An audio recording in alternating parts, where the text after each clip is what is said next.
Boa noite a todos, obrigado pela presença. Eu vou falar de um assunto menos denso do que a palestra anterior e mais voltado aí para a parte clínica, que é o que a gente vê no dia a dia. Afinal, falar de varizes para o cirurgião vascular é a rotina. Varizes é a doença mais comum no consultório médico, na festa da escola da criança, numa reunião com os amigos. Todo mundo te pergunta alguma coisa sobre varizes. Isso tem uma razão de ser.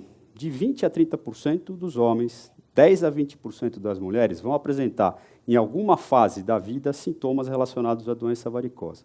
Como uma doença crônica evolutiva, de 3% a 10% deste grupo vai ter formas mais graves da doença. Uma outra coisa interessante, eu até descobri isso quando eu estava preparando a aula, é que as doenças relacionadas às varizes constituem a 18ª causa de afastamento de trabalho por estatísticas do INSS aqui em São Paulo. Quando você analisa a população que busca o tratamento, a gente tem uma diferença bem grande. A gente tem 5 mulheres para cada homem buscando tratamento de varizes. Por isso que dá a sensação que a doença, é verdade que ela incide mais, mas dá a sensação que ela incide muito mais na mulher do que do homem. E como o tema da nossa aula, da nossa conversa aqui fala, não é uma doença que atinge exclusivamente as mulheres. Eu vou procurar trazer para cá alguns conceitos, até básicos, sobre a doença varicosa, e trazer algumas curiosidades que a gente vai conversar um pouquinho a respeito. Isso aqui, acho que a maior parte das pessoas que está aqui conhece como a circulação do sangue se faz. Através do bombeamento do coração, o sangue vai por artérias, arteríolas, passa nos tecidos e vai voltar por veias de calibres cada vez maiores até retornar ao coração. Aqui já tem uma diferença de conceito que vai ajudar a gente a entender por que a gente tem varizes, e por que a gente tem varizes principalmente nas pernas, que é a questão da pressão. Enquanto a pressão arterial é determinada basicamente pela contração do músculo cardíaco, que é a pressão que a gente mede no braço, a pressão venosa é muito mais baixa. E o que condiciona essa pressão é basicamente a compressão muscular. Isso vai nos fazer entender por que nós temos mais varizes nas pernas. Uma outra coisa que é comum, essa pergunta no consultório, é separar o que é doença arterial de doença venosa. Todo mundo trata tudo como doença circulatória. Mas, na verdade, são doenças completamente diferentes, com causas diferentes, consequências diferentes e, principalmente, tratamentos muito diferentes. Como é que se define varizes? O que é varizes? Varizes é um conceito simples, é uma veia dilatada, alongada e tortuosa. Isso serve para um monte de calibre, para um monte de apresentação, desde os vasinhos até aquelas varizes muito grandes que vão causar problemas aí ao longo da vida. E essas varizes elas podem acontecer em qualquer lugar do corpo, mas a frequência é muito maior nos membros inferiores. A gente pode ter varizes nos membros superiores, varizes no esôfago, varizes nos membros inferiores, varizes no abdômen. As causas são diferentes. Hoje a gente vai conversar mais sobre as varizes nos membros inferiores. Parece complicado, mas a fisiopatologia, a origem das varizes é uma coisa simples, é mecânico. Nós temos 2 sistemas venosos na perna. Um sistema venoso superficial, que são as veias que a gente enxerga, a principal delas é a veia safena interna, que serve aí como substituto arterial, e tem também a safena externa, que é uma veia mais curta, que passa na parte posterior da perna. Além disso, esse sistema tem veias que comunicam o sistema venoso superficial com o sistema venoso profundo, que a gente chama de veias perfurantes. E tem umas válvulas dentro de todo esse sistema, ele é todo valvulado. O que determina o aparecimento das varizes é a alteração nesse sistema valvular. As veias param de fechar quando o sangue retorna e passam a causar o que a gente chama tecnicamente de refluxo. Esse refluxo é transmitido para o sistema venoso superficial e aí acaba dilatando as veias, que a gente viu que o conceito lá de varizes é uma veia dilatada. Já que a gente sabe como as varizes aparecem, quem vai ter varizes? O que se sabe é que existe uma predisposição familiar, embora não se identifique um gene responsável pelas varizes, e também se sabe que as varizes são muito mais frequentes nas mulheres. Se você está lá predisposto a ter varizes, o que vai desencadear o sintoma? O que vai fazer com que elas aparecem e que com elas se manifestem clinicamente?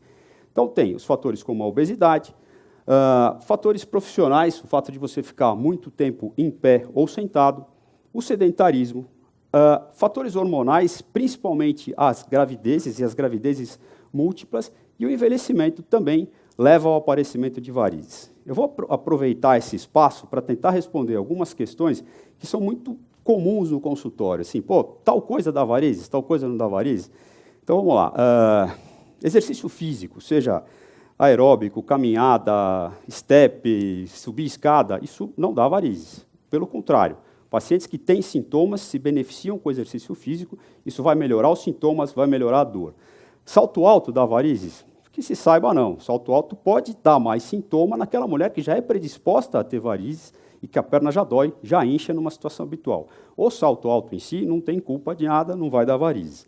Outra coisa que é comum, doutor, posso depilar a perna com cera quente? À vontade, depilar a perna com cera quente não dá varizes, não é um fator externo que vai fazer as varizes aparecerem. Tem algum alimento que eu preciso restringir para não ter varizes? Não pode comer muito, porque, como a gente já viu, a obesidade é um fator que leva ao aparecimento de varizes. Mas um alimento específico, alguma coisa que você coma para ter varizes, não existe. Existe alguma controvérsia, a gente tem um ginecologista aqui, sobre os anticoncepcionais.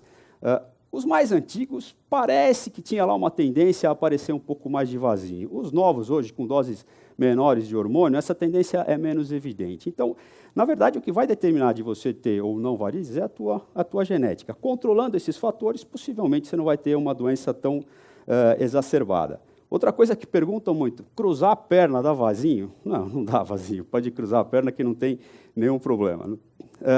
Quais são os sintomas das varizes?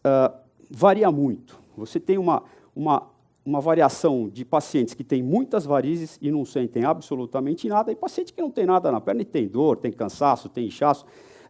Basicamente, a queixa do paciente vai ser o aspecto estético, a dor, que pode caracteristicamente é uma dor tipo peso ou tipo cansaço, o edema, e tem muita gente que se queixa de cãibra noturna. O edema das varizes tem uma característica bastante peculiar. Normalmente, ele é mais intenso no final da tarde e naqueles dias mais quentes, e tende a diminuir pela manhã, depois do período do sono. A doença, como é crônica, ela pode evoluir de diversas maneiras, também bastante variados. Tem pacientes que têm uma ou duas varizes a vida inteira e isso aí não muda. Ao passo que existem alguns pacientes que vão ter complicações, vão ter problemas relacionados às varizes. Um deles é a flebite, que é um processo inflamatório da parede da veia. A veia fica vermelha, endurecida. Normalmente tem uma evolução benigna quando tratada, mas, em alguns casos, principalmente quando ela comete veias de calibre maior, isso pode progredir para o sistema venoso profundo e causar aí a temida trombose venosa profunda. Mas deve ficar claro que as varizes não são a principal causa da trombose venosa profunda. Uma outra complicação que é chata de tratar, é difícil você conseguir resolver, é o edema crônico. Esse edema crônico leva a alterações na característica da pele. Vocês já devem ter visto, ou alguém da família ou algum amigo, que tem as pernas escuras, principalmente abaixo do joelho. Isso é uma alteração da característica da pele causada pelo edema, pela baixa oxigenação e por uma fibrose que acontece na pele. Isso pode progredir, até porque essa pele fica muito friável, fica muito delicada, para as famosas úlceras varicosas, que normalmente acontecem na face interna da perna, um pouco acima do tornozelo. Uma outra coisa que pode acontecer, mas aí isso geralmente naqueles pacientes que têm varizes muito calibrosas, é a varicorragia, que é um sangramento das varizes, que pode ser espontâneo ou com um pequeno trauma local, que se tivesse a pele normal não aconteceria nada. Isso pode sangrar e pode até sangrar bastante. Então, o conselho que fica é que essas complicações demoram muito para acontecer. E se você tratar precocemente, não vai acontecer nada disso, você vai ter uma evolução benigna aí das varizes. Para terminar, eu vou falar rapidamente das opções de tratamento que existem para as varizes. Didaticamente, a gente pode dividir em escleroterapias, tratamento clínico e tratamento cirúrgico. Tá? A escleroterapia, basicamente, é um tratamento que visa melhorar a parte estética. O clássico são as injeçõezinhas na veia de um líquido ou de espuma, do que for. O que a gente usa com maior frequência é a glicose hipertônica. A injeção dentro da veia faz com que a veia oclua e a veia seja depois reabsorvida pelo organismo e desaparece. Como alternativa a isso, mais recentemente, já tem algum tempo aí no mercado, a gente tem o laser. São procedimentos muito simples, mas tem que ter cuidado para usar o método mais adequado para a sua característica da pele e para o tipo de vaso que você tem, porque isso pode manchar, pode fazer pequenas feridas. Então é interessante procurar um profissional que tenha habilidade com o método antes de você fazer.